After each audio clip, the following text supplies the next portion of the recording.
श्री हनुमत कृपा क्लासेस की ओर से आपका स्वागत है। आज बच्चों हम आप लोगों को कक्षा 9 गणित एनसीईआरटी प्रश्नावली 1.1 सॉल्व कराएंगे। प्रश्न है, क्या शून्य एक परिमेय संख्या है? क्या इसे आप p बाई क्यू के रूप में लिख सकते हैं, जहां p और q पूर्णांक है और q नॉट इक्वल 0। इस प्रश्न को हल करने के लिए आपको दो चीज़ों की जरूरत पड़ेगी। एक, परिमेय संख्या क्या है, दूसरा पूर्णांक क्या है। इन दो चीज़ों को आप जानकारी रहेगी तो आप इस सवाल को मिनटों चुटकियों में हल कर लेंगे। देखिए कैसे। परिमेय संख्या क्या है? परिमेय संख्या p बाई क्यू के रूप में,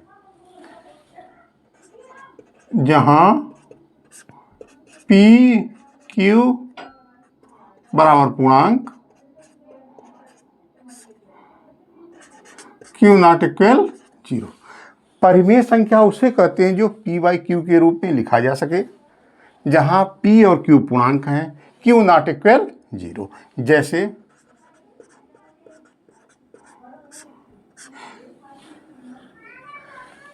3/4, 3 और 4, 3 भी धन पूर्णांक है, 4 भी धन पूर्णांक है, 3/4। लेकिन अगर यही कह दिया जाए 0/3/0, क्या परिमेय संख्या है? नहीं, यह परिमेय संख्या नहीं। क्यों? क्योंकि इसका मान अनंत आएगा। ये 3/, क्योंकि यहाँ क्या आगे q नॉट इक्वल 0। अब यहां पूर्णांक देख लीजिए। पूर्णांक होता है 0, 1, 2, 3, 4, 5, 6। इधर -1, -2, -3, -4, -5 और -6। पूर्णांक है धन पूर्णांक, ऋण पूर्णांक और 0 को सम्मिलित रूप से हम पूर्णांक बोलते हैं। धन पूर्णांक, ऋण पूर्णांक, 0। अब यहाँ p कुछ भी हो सकता है, 0 भी हो सकता है, और इधर से आपका डॉट डॉट हो सकता है, इधर से डॉट डॉट हो सकता है, कुछ भी हो सकता है। अब यहाँ देखिए, क्या शून्य एक परिमेय संख्या है? इससे क्या मिला कि जिसका हर अर्थात q 0 न हो, इसमें क्या है, q नॉट इक्वल 0। लेकिन यहाँ देखिए जो पूर्णांक है 0 है, तो यहाँ क्या शून्य एक परिमेय संख्या है? आपका उत्तर है, उत्तर हल है हाँ, शून्य एक परिमेय संख्या होती है। शून्य एक परिमेय संख्या होती है। इसको हम लिख सकते हैं जैसे 0 है, इसको हम क्या लिख सकते हैं? हम इसको लिख सकते हैं 0/2। 0/2 बराबर 0। इस कंडीशन का देखिए, परिमेय संख्या का इस कंडीशन का पालन कर रहा है 0। p q पूर्णांक है, पूर्णांक में आपका 0 आया है, 0 है, राइट। और देखिए q भी पूर्णांक है, 0 है, राइट। हाँ, शून्य एक परिमेय संख्या होती है, जैसे 0 बराबर 0/2। अब दूसरा उत्तर है, क्या इसे आप p बाई क्यू के रूप में लिख सकते हैं? तो आपका उत्तर है हाँ, यस।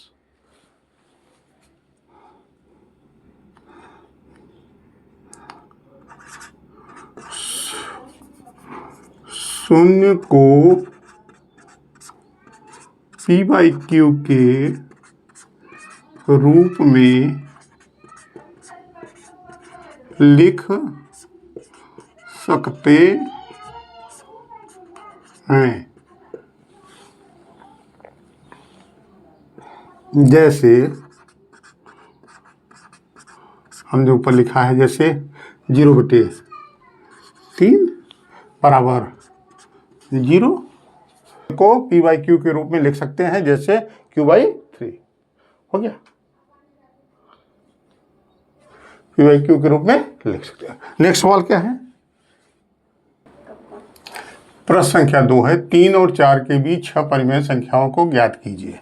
अब देखिए, इनके बीच किसी भी 2 परिमेय संख्याओं के बीच में अनंत परिमेय संख्याएं होती हैं। अनंत मतलब उनका कोई काउंटिंग नहीं है। लेकिन यहाँ हम 2 विधियों से सीखेंगे कैसे इनके बीच में 4, 6, 8, 10, 5 जो भी कहेगा, कैसे संख्याएं परिमेय 2 परिमेय संख्याओं के बीच में परिमेय संख्याएं कैसे निकालते हैं। अब देखिए,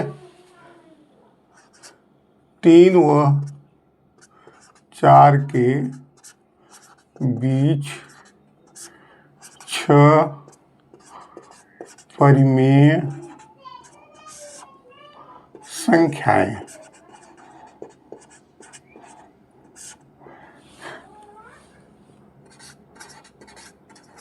विधि 1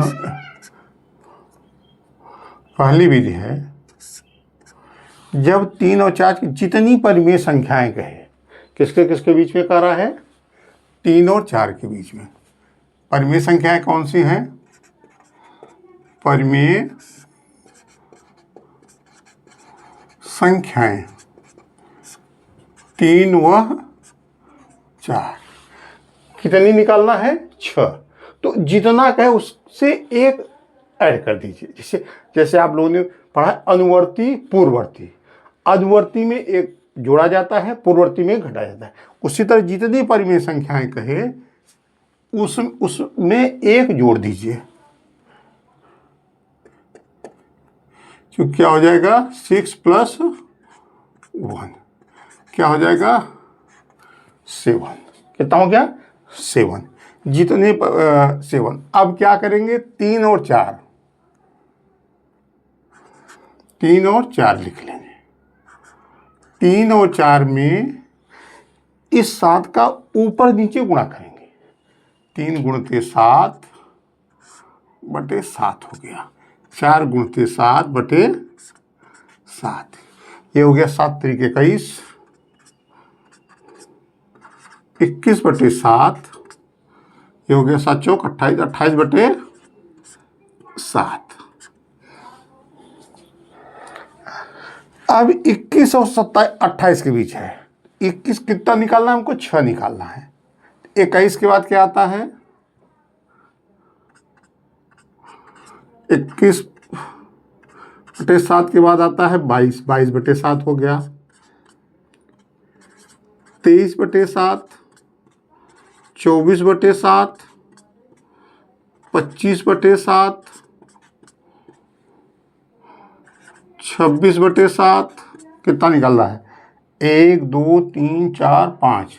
अब एक हो गया 27 / 7।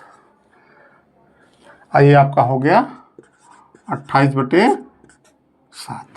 देख लीजिए, अब इसमें क्या है? आपको इनके बीच में कह रहा है। इनके 3 और 4 के बीच में 6 परिमेय संख्या, 3 और 4 के बीच में 6 परिमेय संख्याएं कौन कौन सी होगी? 22 / 7, 23 / 7, 24 / 7, 25 / 7, 26 / 7, 27 / 7 होगा। 3 और 4 के बीच 6 परिमेय संख्याएं बराबर होगा, आपका हो गया 22 / 7, 23 / 7, 24 / 7, 25 / 7, 26 / 7 और 27 / 7। देखिए 1, 2, 3, 4, 5, 6। एक बार रिव्यू कर लीजिए। देखिए 3 और 4 के बीच 6 जितनी परिमेय संख्याएं बोले सबसे पहले आप हल करेंगे, विधि एक है, परिमेय संख्याएं 3 और 4 के बीच। जितना कहे 6 कहे तो 6 धन 1, 5 कहे 5 धन 1, 4 कहे 4 धन 1, उसका ऊपर नीचे गुणा कर दीजिए।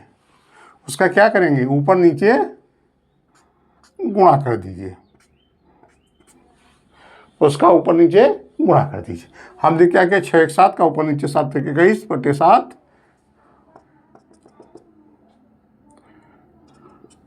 28 बटे 7 आ गया। अब 21 के बाद क्या आता है, क्रम देखिए, 21 के बाद 22 आता है, 22 के बाद 23 आता है, 23 के बाद 24 आता है, 25 26 27 27 बटे 7, ये हो गया। विधि 2 मतलब नियम 2 क्या है, 3 और 4 के बीच 6 परिमेय संख्या कह रहा है। तो यहां लिख दीजिए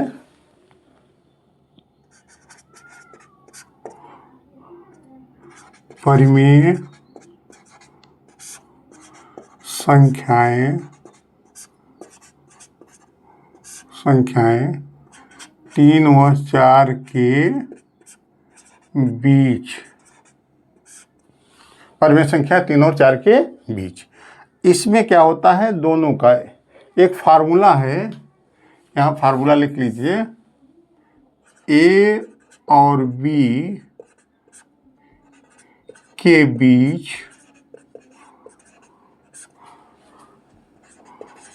परिमेय संख्या बराबर होता है a प्लस बी बाई 2। दोनों को जोड़ करके उसका आधा कर देते हैं, दोनों को जोड़ करके आधा, ये एक परिमेय संख्या है। इसी तरह हम देखिए यहां 3, हमको कितना निकालना है,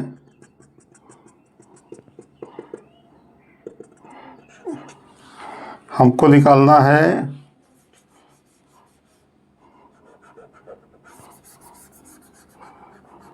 3 और 4 के बीच में। अब क्या होगा, पहली परिमेय संख्या बराबर, देखिए ए हो गया, ये बी हो गया, हुआ ना।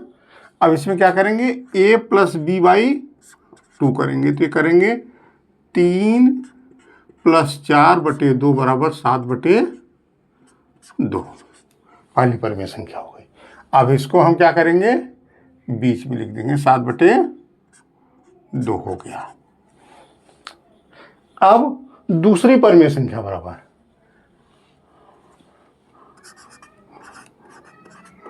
दूसरी परिमेय संख्या बराबर, अब देखिए यहाँ ए ये हो गया, बी ये होगा, बी क्या होगा ये, तो ए 3 धन 7 बटे 2, 3 धन 7 बटे 2 तो क्या होगा, ये 3 दूनी 6 धन 7 बटे 2,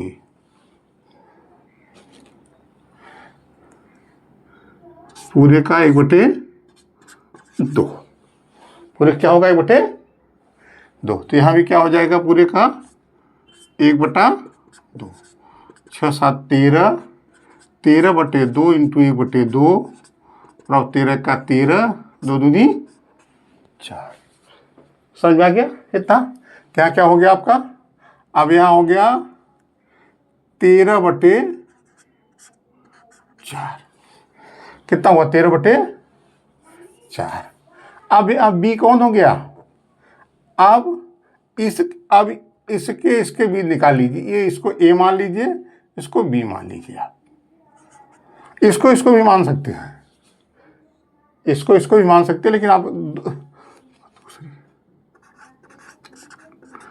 तीसरी परिमेय संख्या बराबर क्या हो जाएगा, 1 बटे 2। अब यहाँ क्या है, ये 13 बटे 4 है, 13 बटे 4 प्लस 7 बटे 2, 7 बटे 2, ये हो जाएगा 1/2। यहाँ देखिए 4 और 2 का एलसीएम 4 होगा, 13 धन, देखिए 4 का 4 13, 2 दूनी 4, 7 दूनी 14, ये हो गया 1/2 इंटू 4 3 7, देखिए इकाई दौड़ी 4 3 7, अब 1 1 2, 27/4 बराबर हो गया 27 1 का 27 बटे 4 दूनी 8। अब इसी तरह चौथी आप निकाल सकते हैं, पांचवी निकाल सकते हैं, छठी निकाल सकते हैं। ये दूसरी विधि है। अब इसमें इसी तरह इसमें निकलेगा। आप देखिए, अब 27/4 आ गया, तो यहाँ आप लिख दीजिए 27/8, आप लिख दिए ना। अब देखिए 1 2 3 हो गया, 3 इधर। अब आप अब चाहिए तो इसको आप ये मान लीजिए, इसको भी मान करके इसके बीच निकाल लीजिए। 3 इधर हो गया, 3 इसी तरह इधर निकाल लीजिएगा। इसी तरह निकलेगा सवाल।